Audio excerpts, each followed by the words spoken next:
Chapter 7. Cultivation of Concentration. Concentration, or the bringing of the mind to a center and keeping it there, is vitally necessary to the accomplishment of any task. It is the father of thoroughness and the mother of excellence. As a faculty, it is not an end in itself, but is an aid to all faculties, all work. Not a purpose in itself, it is yet a power which serves all purposes. Like steam in mechanics, it is a dynamic force in the machinery of the mind and the functions of life. The faculty is a common possession, though in its perfection it is rare.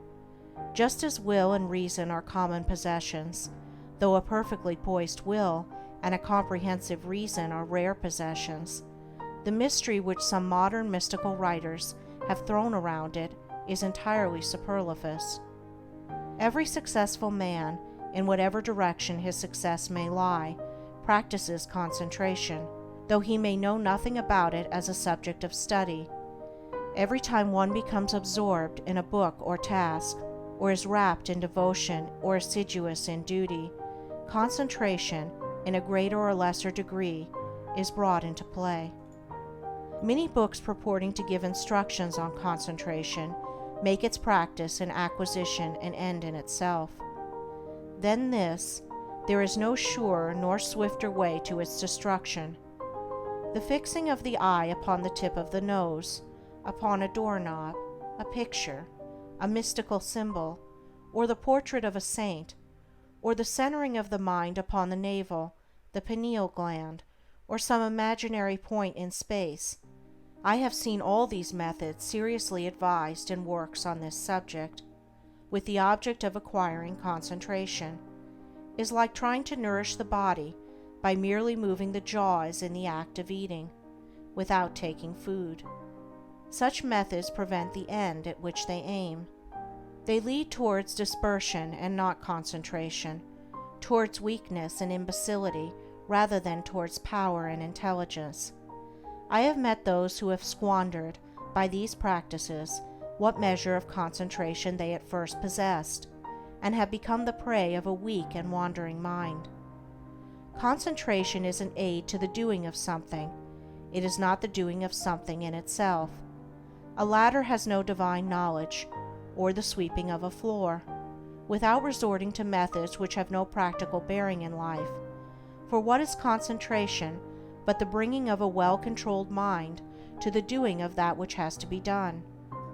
He who does his work in an aimless or hurried or thoughtless manner, and resorts to his artificial concentration methods, to his doorknob, his picture, or nasal extremity, in order to gain that which he imagines to be some kind of mystical power, but which is a very ordinary and practical quality, though he may drift towards insanity, and I knew one man who became insane by these practices, he will not increase in steadiness of mind.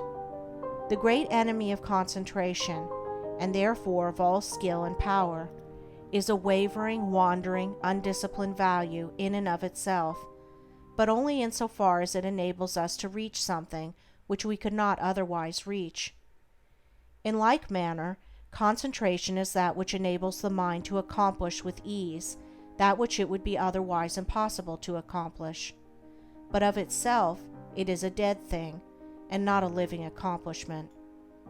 Concentration is so interwoven with the uses of life that it cannot be separated from duty, and he who tries to acquire it apart from his task, his duty, will not only fail, but will diminish, and not increase, his mental control and executive capacity, and so render himself less and less fit to succeed in his undertakings.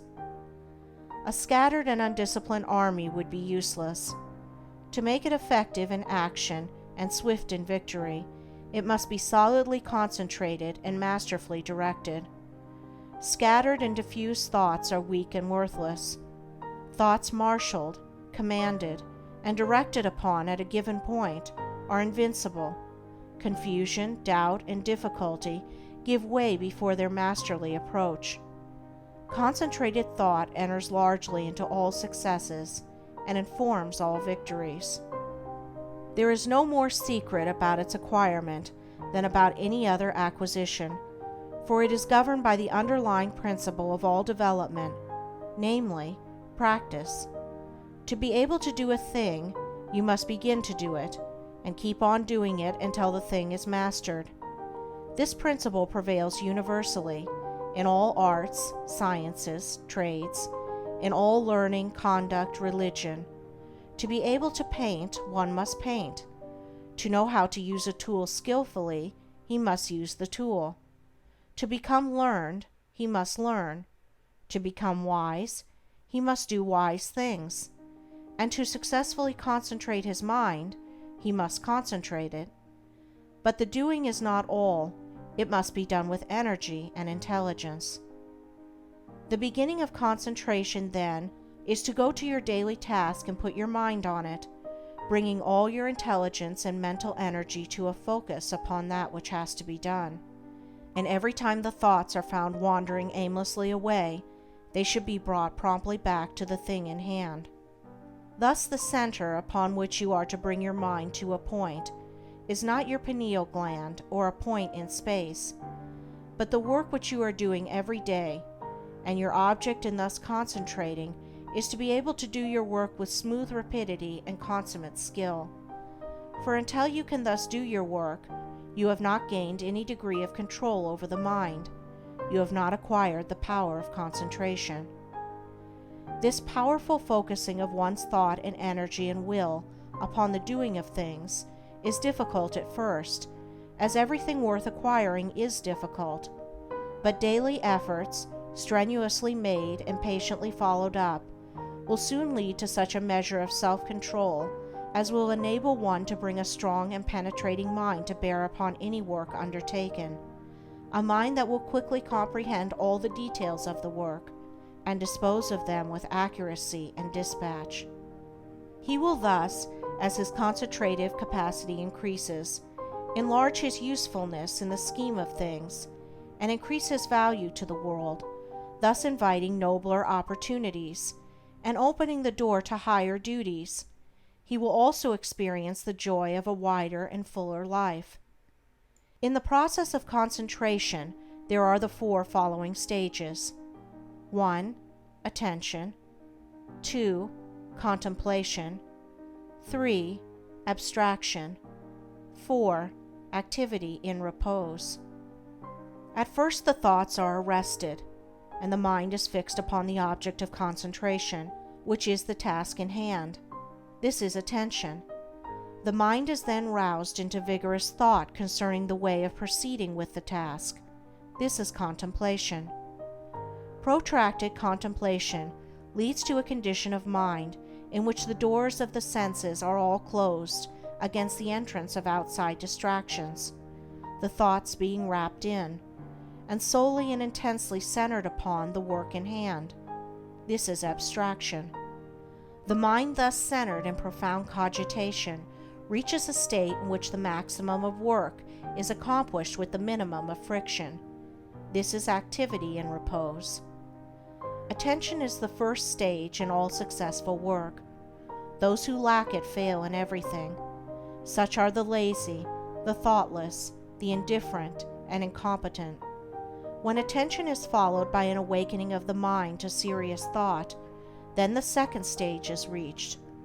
To ensure success in all ordinary, worldly undertakings, it is not necessary to go beyond these 2 stages. They are reached, in a greater or lesser degree, by all that large army of skilled and competent workers which carries out the work of the world in its manifold departments, and only a comparatively small number reach the 3rd stage of abstraction, for when abstraction is reached, we have entered the sphere of genius. In the first 2 stages, the work and the mind are separate, and the work is done more or less laboriously and with a degree of friction. But in the 3rd stage, a marriage of the work with the mind takes place. There is a fusion, a union, and the 2 become one. Then there is a superior efficiency with less labor and friction. In the perfection of the first 2 stages, the mind is objectively engaged, and is easily drawn from its center by external sights and sounds. But when the mind has attained perfection in abstraction, the subjective method of working is accomplished, as distinguished from the objective. The thinker is then oblivious to the outside world, but is vividly alive in his mental operations. If spoken to, he will not hear, and if plied with more vigorous appeals, he will bring back his mind to outside things as one coming out of a dream. Indeed, this abstraction is a kind of waking dream, but its similarity to a dream ends with the subjective state. It does not obtain in the mental operations of that state, in which, instead of the confusion of dreaming, there is perfect order, penetrating insight, and a wide range of comprehension. Whoever attains to perfection in abstraction will manifest genius in the particular work upon which his mind is centered. Inventors, artists, poets, scientists, philosophers, and all men of genius are men of abstraction. They accomplish subjectively, and with ease, that which the objective workers, men who have not yet attained beyond the second stage in concentration, cannot accomplish with the most strenuous labor. When the fourth stage, that of activity and repose, is attained, then concentration in its perfection is acquired. I am unable to find a single word which will fully express this dual condition of intense activity combined with steadiness, or rest, and have therefore employed the term activity and repose. The term appears contradictory, but the simple illustration of a spinning top will serve to explain the paradox.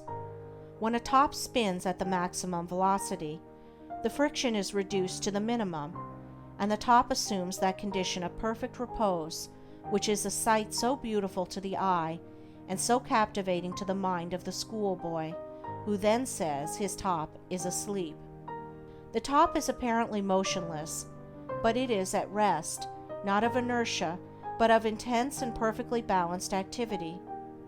So the mind that has acquired perfect concentration is, when engaged in that intense activity of thought which results in productive work of the highest kind, in a state of quiet poise and calm repose.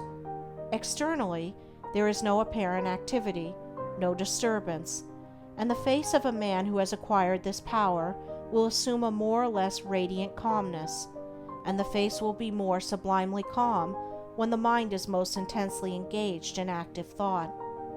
Each stage of concentration has its particular power.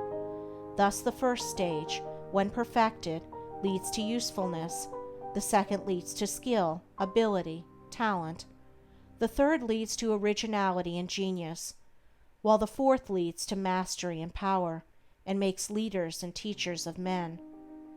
In the development of concentration, also, as in all objects of growth, the following stages embody the preceding ones in their entirety.